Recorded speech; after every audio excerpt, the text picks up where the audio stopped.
સૌ મિત્રોને જય સિયારામ. આજે આપણે ધોરણ 11 ગણિત વિષયમાં સ્વાધ્યાય 10.2માં દાખલા નંબર 10 ગણવાના છે. તો દાખલા નંબર 10 આ પ્રમાણે છે: શિરોબિંદુ 0 0, નાભી -2 0. બરાબર. આને આધારે આપણે પરવલયનું સમીકરણ આપણે શોધવાના છીએ. બરાબર. તો આપણા પાસે શિરોબિંદુ અને નાભી આપેલ છે. તો આપણે દરેક દાખલામાં કર્યું એ પ્રમાણે સૌથી પહેલાં નાભીના આધારે આપણે અક્ષ નક્કી કરીશું. નાભી શું છે? -2 0. બરાબર. આ આપણી નાભી છે. બરાબર. નાભીના આધારે આપણો જે આ અક્ષ કયો કહેવાય? આ આપણને ખબર છે કે આ જે અક્ષ છે એ એક્સ અક્ષનું સ્થાન છે અને બાજુવાળું વાય અક્ષનું છે, એટલે એક્સ અક્ષ નક્કી થાય, જે એક્સ અક્ષ પર આવેલી છે. નાભી એક્સ અક્ષ પર આવેલી છે. બરાબર. એના આધારે આપણે પરવલયનો અક્ષ નક્કી કરી શકીએ છીએ.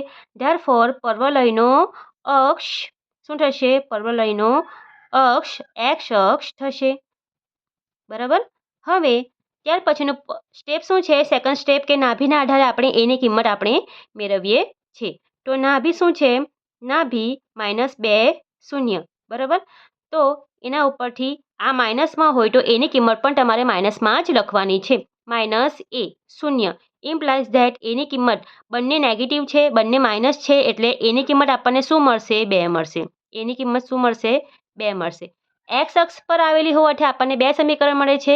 કયું મળે છે? દરેક દાખલામાં આપણે જોઈ ગયા છે તે પ્રમાણે y² = 4ax આવશે અને y² = -4ax આવશે. એક પ્લસ આવશે અને એક માઇનસ આવશે. તો આપણે લખીશું કે પરવલયનું પ્રમાણિત સમીકરણ. તો આપણને 2 મળશે સમીકરણ. કયું મળશે? y² = 4ax, અથવા તો આપણને મળશે y² = -4ax થાય. બરાબર. 2 માંથી કોઈ પણ હોઈ શકે. હવે નાભી શું છે? તો નાભી લખવાનું છે કે નાભી -2 0 છે. બરાબર. આ નાભી છે. આ કિંમત માઇનસમાં છે. બરાબર. નાભી જે છે એ માઇનસમાં હોવાથી આપણું જે સમીકરણ છે એ કેવું થશે? માઇનસવાળું થશે. ધેરફોર આપણે લખીશું કે પરવલયનું સમીકરણ. પરવલયનું સમીકરણ કયું થશે? માઇનસવાળું. માઇનસવાળું એટલે કયું થશે? y² = -4ax. બરાબર. નાભી માઇનસમાં હોય તો સમીકરણ માઇનસમાં લેવાનું અને નાભી ધનમાં હોય તો સમીકરણ ધનવાળું લેવાનું. બરાબર. હવે આપણે જે એની કિંમત આવી છે તે કિંમત તમારે મૂકવાની છે. a બરાબર -2 છે, તો a બરાબર -2 લેતા અને આ સમીકરણમાં મૂકવાનું છે. y² = -4, એની કિંમત 2 અને x નો x. ધેરફોર y² = 2 ચોક 8 અને માઇનસનો માઇનસ, એટલે જવાબ શું મળે છે? y² = -8x. ધેરફોર આપણે લખી શકીએ છીએ કે માંગેલ પરવલયનું સમીકરણ. પરવલયનું સમીકરણ શું મળે છે આપણને? y² = -8x. તો આ આપણો ફાઇનલ આન્સર છે. બરાબર. એકદમ સિમ્પલ છે. તો વિડીયો પસંદ આવ્યો હોય તો વિડીયોને જરૂરથી લાઈક કરજો. ચેનલ ઉપર નવા હોય તો ચેનલને જરૂરથી સબસ્ક્રાઈબ કરજો. બરાબર.